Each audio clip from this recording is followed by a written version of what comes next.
Read about the things that happen throughout the world. Don't believe in everything you see or hear. Read all about it. Read all about it. Listen to the world. Listen to the world. Read all about it. Read all about it. Listen to the world. Listen to the world. Thank you very much. Thank you. Yes, we're back. Hello and welcome to the first in a new series of Mock the Week. I'm Dara Breen. Joining me this week, give a huge welcome to Andy Parsons, Jan Ravens and Russell Howard, Frankie Boy, Hugh Dennis and Michael McIntyre.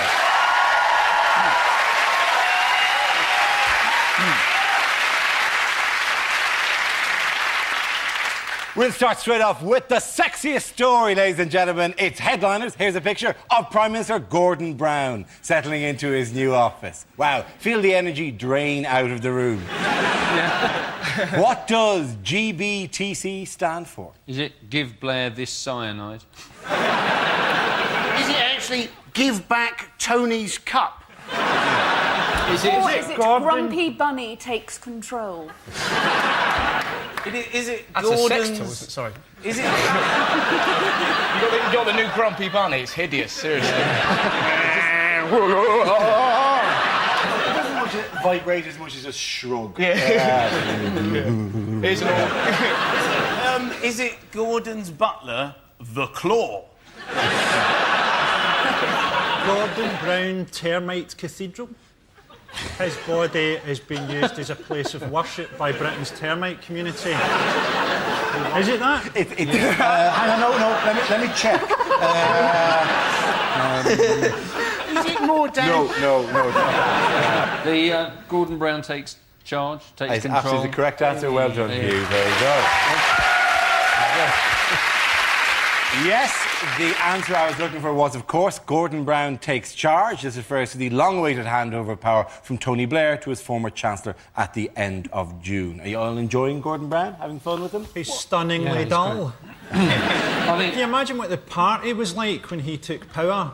Dry crackers all round and a video of outtakes from songs of praise. This isn't Psalm 53. I think they should do what they do with boring cartoon characters and give him like a little sidekick. It's like a disco dancing raccoon, maybe. What's that, Chippy? You want me to put VAT on children's clothing?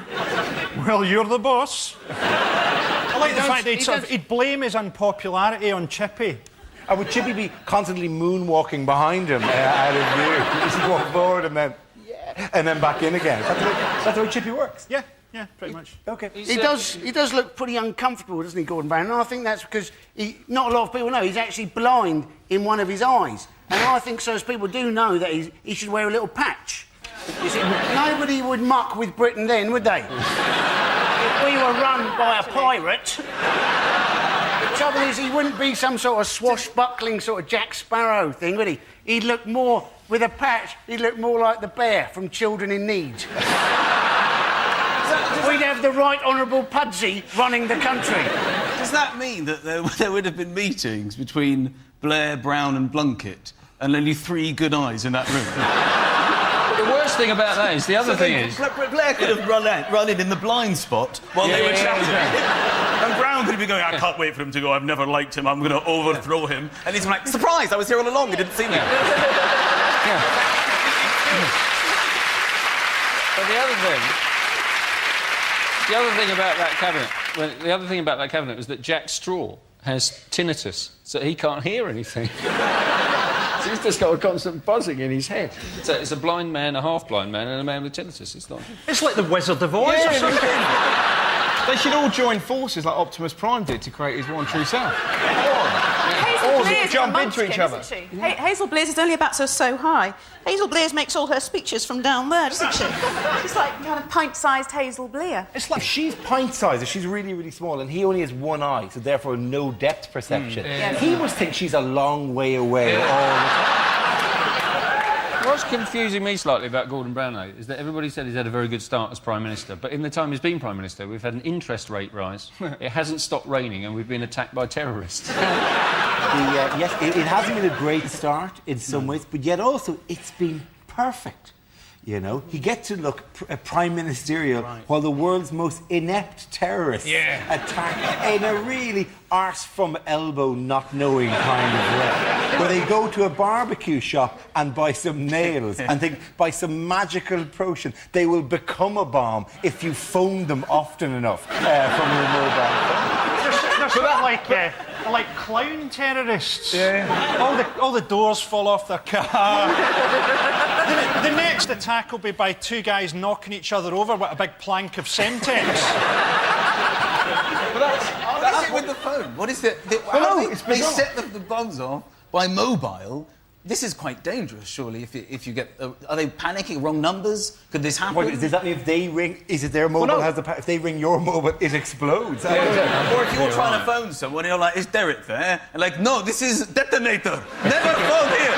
You must not text or phone this number. Hello, is that NHS Direct? Once, maybe. Not anymore. Now I have moved into terror. Now, there's a fallacy that what happened here was that hundreds of people were saved from being horribly burnt, but these were Scottish people flying to Spain. They're going to come back looking like they've been bungee jumping in a volcano. If anything, the one day's delay in the holiday has saved them even more. Apparently they were all doctors, and it was probably that, you know, one of them wrote out the sort of prescription for how to make the bomb, and none of the others could read it. It is a damning indictment of the NHS, the sheer lack of quality of bomb making. It really is. It's no surprise they work for the NHS. They may have learnt to put bombs together, but it was in the NHS that they learned to miss their targets. But there is, you know, I do have to say one thing. While we discuss this, the guy in flames running around Glasgow Airport shouting, Allah is good. On that one, we have to just say he may have been looking for a fast bag drop, and it all just... What was great? Who knows if someone's on flames, what they're shouting? I mean, they said it was Allah. It might have been,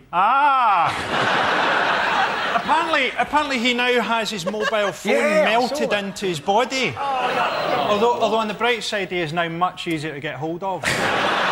He should change his ringtone to Disco Inferno. Frankly... The best thing to come out of all the terror attacks, 2 days after the attack on Tiger, did you see who went there? Stephen Hawkins. How fantastic is that? Just from nowhere. I would like to go to Tiger. And then kind of go, well, that's fantastic, Stephen. You're not afraid of the terrorists? No, it's full of slags. You know? I like to picture him rocking up, plugging himself into the sound system and just going, when I say tiger, you say rah. Tiger, rah. Tiger, rah. That probably didn't happen, but I like it. The NHS link has been drawn by a number of papers. The Evening Standard ran a contrast between the number of people accused of terrorism in the NHS and the fact that junior doctors are finding it very difficult to get jobs at the moment under this ridiculous recruitment scheme. And they ran a headline which you could have gone, isn't it ironic? A gentle type of headline going with strange days that we live in. Instead, they ran with this headline, which isn't in any way scary. NHS revolving door of terror! And which at first glance you're going, well, they should just wedge that shut, really. Rather having people, like, you know, with like those kind of saline drips just walking around at 360 degrees, constantly going, where does the door stop? Like... Do you still, even at your age, when you go through the door and you enter, just sometimes go on for one more loop just for the hell of it? Have you ever misjudged it slightly and Yes. found yourself wedged up, Absolutely. ramming yourself into the man in front and hoping that we can please get to the opening now, because I'm just... Get to the opening?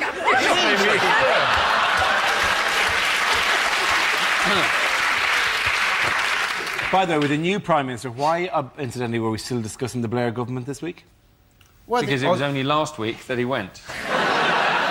No, seriously, why are we still discussing the Blairs this week? It was Alistair Campbell's diary. Indeed it was. I mean, they've just finished on this very channel. It'd be great if he did it in the style of Alan Bennett, wouldn't it? Just reading the diary. Tony came in and said, we're going to war. Oh, no, felt I, and went out for vegetables.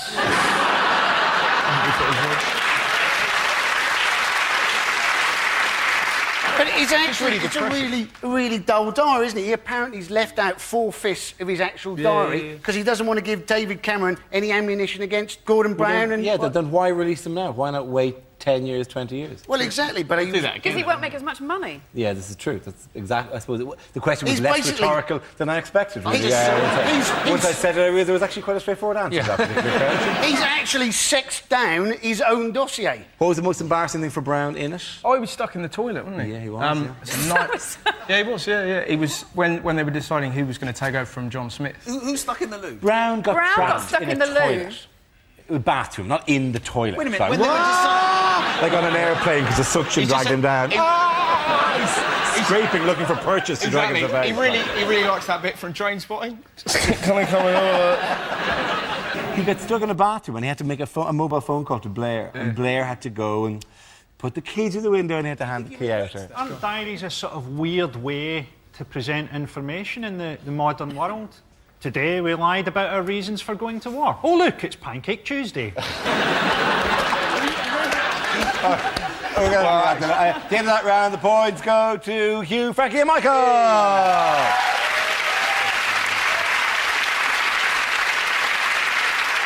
Now we play a round called NHS Revolving Door of Happiness. This game involves Michael, Andy, Frankie and Russell, so if you can make your way to the performance area, please. This is where we test our performers' stand-up skills. We spin our high-tech news generator and it randomly settles on a topic and anyone can volunteer some jokes about the chosen subject. OK, here we go. Let's spin the wheel. It's travel. Who wants to come in on that? Andy Parsons. Now then, it is quite tricky, isn't it, travelling at the moment? You go over to America, they actually fingerprint you now, ladies and gentlemen, but only 2 of your fingers. So provided you've used only 8 fingers to commit a crime, you should be absolutely fine. America, of course, the self-styled home of democracy, when at the moment their current president is the son of a previous president, and it looks like their next president may well be the wife of a previous president. What a democracy, hey, ladies and gentlemen? Say what you like about Britain, but I think we're unlikely to elect Mark Thatcher or Norma Major. Thank you very much, Andy. Right, let's spin the wheel again. The subject is relationships. Yeah, that means relationships, that picture there. Yes, I am in a relationship with my wife. Thank you. We've married for 3 years and we've been together for 8 in total. And supposedly this is enough for her to say to me the other day, quite by surprise, she says, I want to try this thing. My friends have done it. I've seen it on the TV. It's really good fun. Just say you'll do it. I'm like, I don't know what to do, so I can't really agree to that. Just say you'll do it! So I thought, OK, well, I don't want this to be a row. I haven't really said anything yet. So I said, fine, what is it? She said, great! We can write a list. It really took me by surprise of 5 people we're allowed to sleep with. From outside of the marriage. I thought, are you joking? Are you serious about this? It's really good fun! I've already done my list. OK, fine. So I humoured her, so I compiled this list. She gives me her list. I just wanted to run it by you girls, because I felt it was kind of predictable. There were no surprises, usual suspects. George Clooney was number 1 on the list. Brad Pitt was on the list. Justin Timberlake was on the list. She's like, give me your list, give me your list. So I give her my list. Number 1, your sister. Well done, Michael. Thank you very much. OK, Russell and Frankie are left. The next topic is men's health is the next top, as represented by the knee. The window on the man's soul, the knee. 3 times in my life I've been convinced I've got testicular cancer. Every single time it's been an ingrowing hair. It's, yeah, funny. It's getting to the stage I need something terminal just to stop me looking like a massive pervert. You know, it's that... There's no way of getting comfy when you're having your balls checked, because the doctor's like, obviously my balls aren't that big. If you say they go, well, you do appear to have a problem, Mr. Howard. You appear to have camel's gonads. But you don't know where to put your hands, you know? You can't sort of do that or anything. I toyed with the idea of doing that firmly. I wish I'd been courageous enough just to go... Thank you very much for your Well, now that we've comprehensively dealt with the topic of men's health, Frankie, let's see what you've been left with. I'm guessing sport. For that. They say that the Olympics is going to rekindle English national pride. I mean, come on, for 9.2 billion, you could have written "fuck off Germany" onto the moon.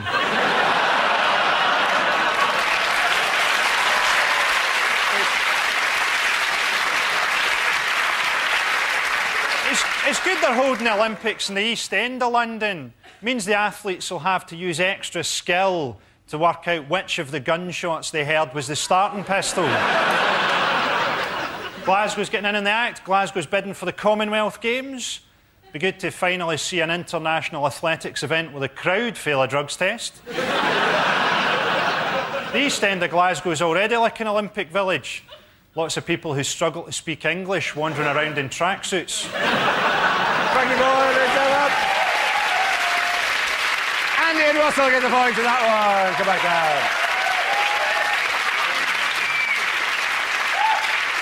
down. Our next round is called Newsreel. We play in a piece of footage featuring people in the news and ask Hugh and Jan to suggest what's being said. This week, the Queen hosts the Arsenal team.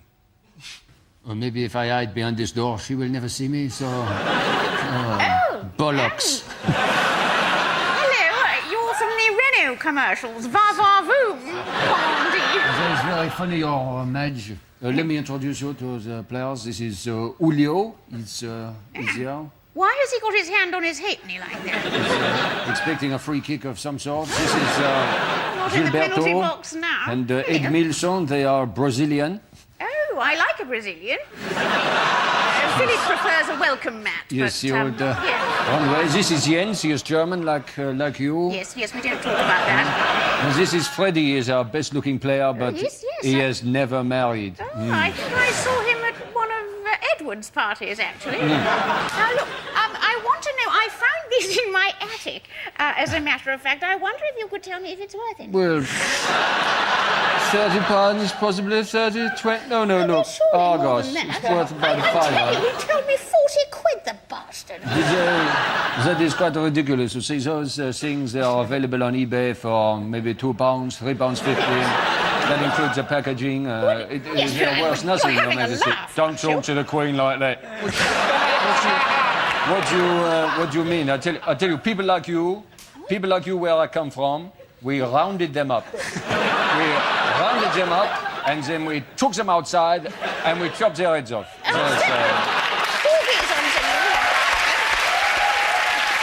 Well done to Hugh and Jan. Next round is called If This Is the Answer, What is the Question? On the board are 6 categories. Jan, which category would you like? Oh, I think environment. OK. Category is environment. The answer is over 31,000 tonnes. What is the question? Is it the weight of the first ever mobile phone? If you sell fertiliser, what size order should make you suspicious? If that bomb had gone off, how much cellulite would be spattered across central Scotland? Oh, have you had the place Pebble Dash? No, terrorist attack. How much weight has Charlotte Church put on in pregnancy? How dare you? I'm sorry. Rose. Yeah. When Tony Blair was asked how many Iraqis he'd killed, what was his callous reply?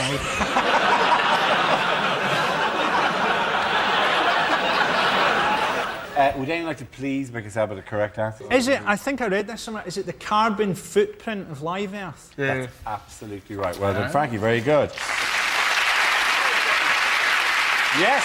The question I was looking for is, what is the estimated size of live Earth's carbon footprint? This is a calculation done by carbonfootprint.com that, taking into account travel by artists and spectators and energy consumption on the day, the live Earth concerts were responsible for 31,500 tonnes of carbon emissions. Frankly, that's a bit whiny, though, all the same. To go, they flew in. I really do hate that kind of criticism. There's many things to criticise Duran Duran for. But... Come on, Sting flew in to tell me to stop overfilling my kettle? To be honest, I watched Enrico Iglesias, right, in my belt, and I would have been happy for the Earth to explode. What's the weirdest thing? It's Madonna telling you to reduce your carbon footprint. You're like, well, stop flying to buy your children. Just nip down the road and get them. Christ. Yeah, the dollar's fallen. She could buy them in New Orleans.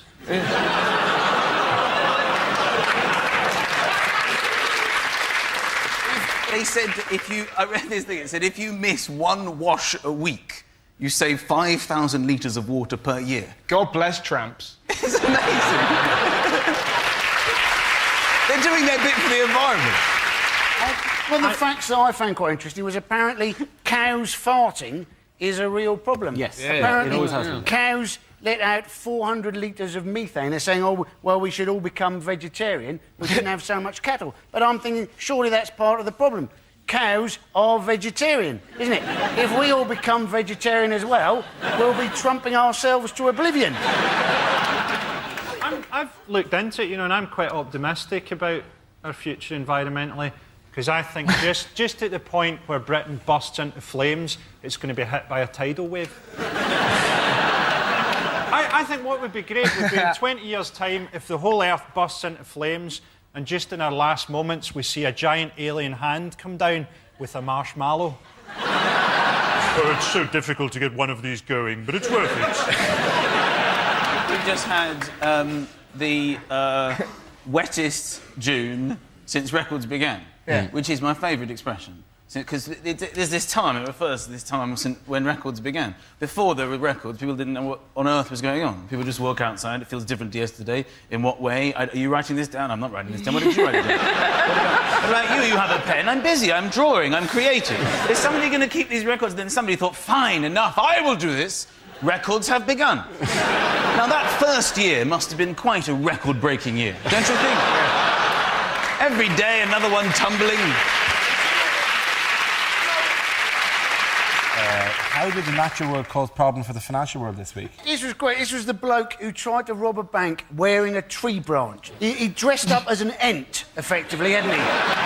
It was almost drama classes. Be a tree, be a tree. But be a tree who wants to rob a bank. This is him. This is him.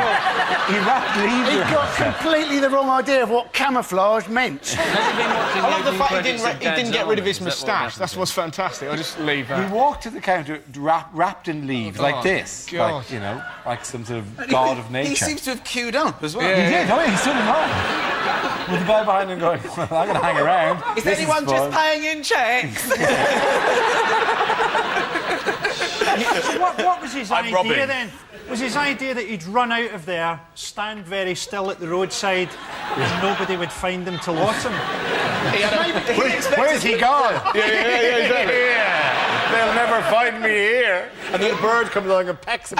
No! Fine. You know, they're always supposed to, aren't they, dress up as American presidents. They're supposed to have the mask. Maybe somebody suggested that he'd dress up as Bush, and he completely misunderstood what was going on. What other form of eco-friendly travel was in the news this week? Was it the Tour de France? It was, of course, the Tour de France. Hugh, tell him what you're doing.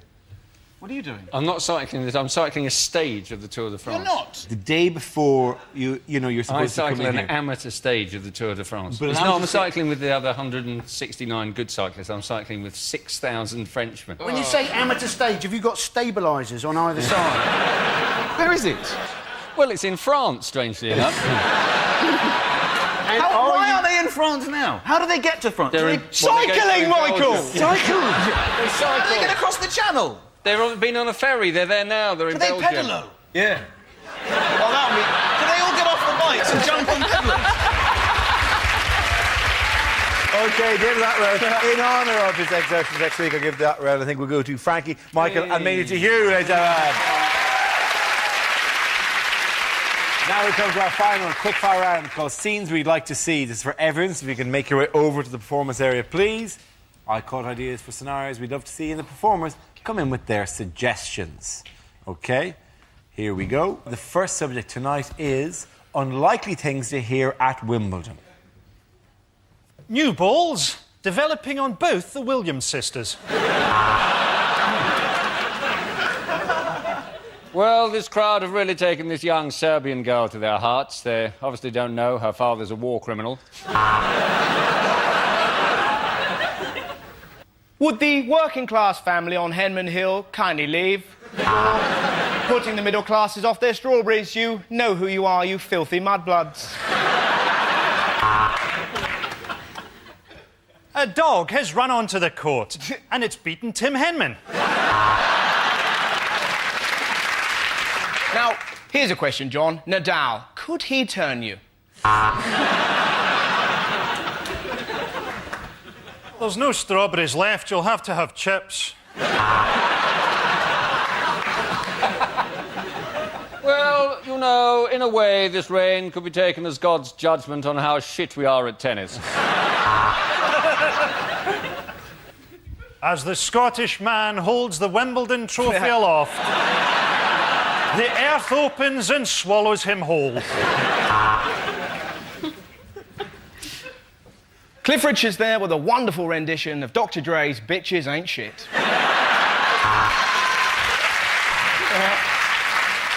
Oh, my goodness, that's a double fault. One for being a woman, the other for being German.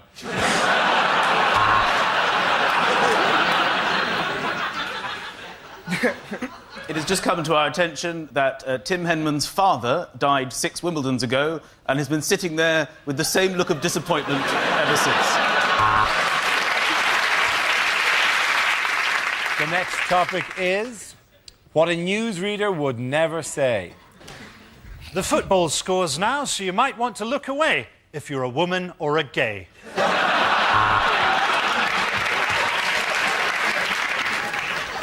Good evening, here is the news. I'm Moira Stewart.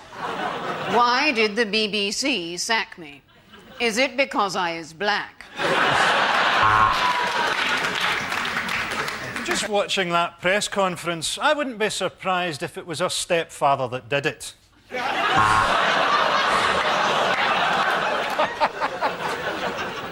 Here's the news at 10. I'm Fiona Bruce. Standing up or behind a desk, it's all the same to me. Press the red button now to operate the vibrating donut I've placed in my trousers. Please. You've sent in your emails and we've been reading them, and my, aren't you a bunch of racist bigots?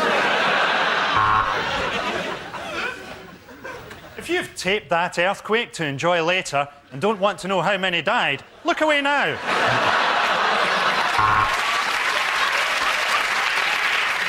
Wimbledon news now, and Tim Henman, you know the rest.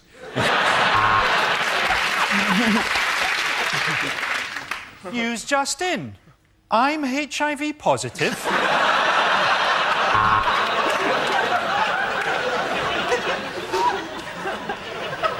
Well, time for your own regional news now. I'm off for a dump. See you in 10. At the end of that round, the points go to Frankie, Hugh and Michael. Come on back.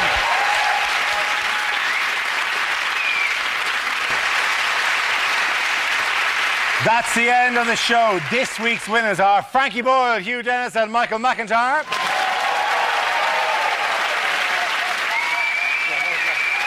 Commiserations to Andy Parsons, John Ravens and Russell Howard. Thank you for watching. See you next week. Good night.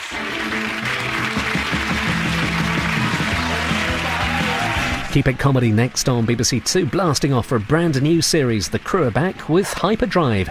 Then Pensioners with Attitude. Jack and Victor return, losing their cool in the heat. Still game at 10.